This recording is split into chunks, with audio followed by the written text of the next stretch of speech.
நாம எல்லாருமே எதிர்பார்த்த அந்த ஒரு தரமான சம்பவம் நடந்திருக்குது. பார்க்குறதுக்கே அவ்வளோ சூப்பரா இருக்கு. இந்த தீபிகா கண்ணீர் விடுறாங்க. இந்த விஷயம் உங்களுக்கு எந்த அளவுக்கு பிடிச்சிருக்கு அப்படின்னு சொல்லி இந்த வீடியோவுக்கு லைக் பண்ணி உங்களோட கருத்துக்கள தெரியப்படுத்துங்க. இந்த தீபிகா விஜய் குடும்பத்த எவ்வளோ டார்ச்சர் பண்ணியிருப்பாங்க. அதெல்லாம் பார்க்குற நமக்கு எவ்வளோ கஷ்டமா இருந்தது.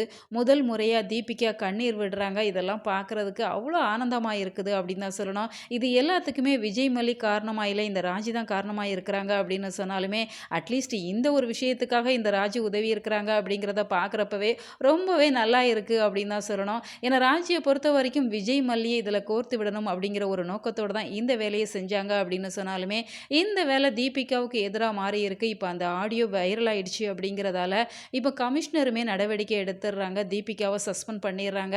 ஏன்னா மற்றவங்களை மிரட்டுனா பரவாயில்ல, குழந்தைகளை மிரட்டினாங்க அப்படின்னு சொன்னால் நிச்சயமாக அதை யாருமே பார்த்துட்டு இருக்கிற மாட்டாங்க. அது சட்டப்படியான குற்றம் அப்படிங்கிறதால அது மட்டும் இல்லாமல் தனி அறையில் வச்சு அவங்கள மிரட்டி இருப்பாங்க. இதெல்லாம் உடனடியாக கவனிச்சே ஆகணும் அப்படிங்கிறதால இப்போ அவங்கள சஸ்பெண்ட் பண்ணிடுறாங்க. இந்த நியூஸ் கேட்கவுமே தீபிகா பயங்கரமாக ஷாக் ஆகுறாங்க. அங்கே இருக்கிற பொருட்களெல்லாம் போட்டு உடைக்கிறாங்க. அங்கே இருக்கிற ஆஃபீஸர்ஸுமே என்ன பண்ணுறது அப்படின்னு சொல்லி தெரியாமல் திணறிட்டு இருக்கிறாங்க. இப்போ தீபன் நியூஸ் கேட்டு தீபிகாவை பார்க்க வராங்க. இது எல்லாத்துக்கும் நீ தான் காரணம், அந்த விஜய் மல்லி தான் காரணம் அப்படிங்கிற மாதிரி பயங்கரமாக கோபத்தை காமிச்சிட்டு இருக்கிறாங்க. இப்போ தீபன் இதை எதிர்பார்க்கவே இல்லை. ஏன்னா விஜய் மல்லி 2 பேருமே இதை செய்ய மாட்டாங்க. இந்த ஆடியோவை டெலீட் பண்ணிருங்க அப்படிங்கிற மாதிரி ஏற்கனவே அவங்க கிட்ட சொல்லியிருந்திருப்பாங்க. இந்த விஷயத்தை விஜய் மல்லி செய்யலை, இது எல்லாத்துக்குமே காரணம் ராஜி தான் அப்படிங்கிற விஷயத்தை கூடிய சீக்கிரம் நம்ம விஜய் கண்டுபிடிக்கணும். அதை இந்த தீபிகா முன்னாடியும் தீபன் முன்னாடியும் நிரூபிக்கணும் அப்படிங்கிறதான் ரசிகர்களோட விருப்பம். உங்களோட கருத்துக்கள் என்ன அப்படிங்கிறத காமெண்ட்ல தெரியப்படுத்துங்க.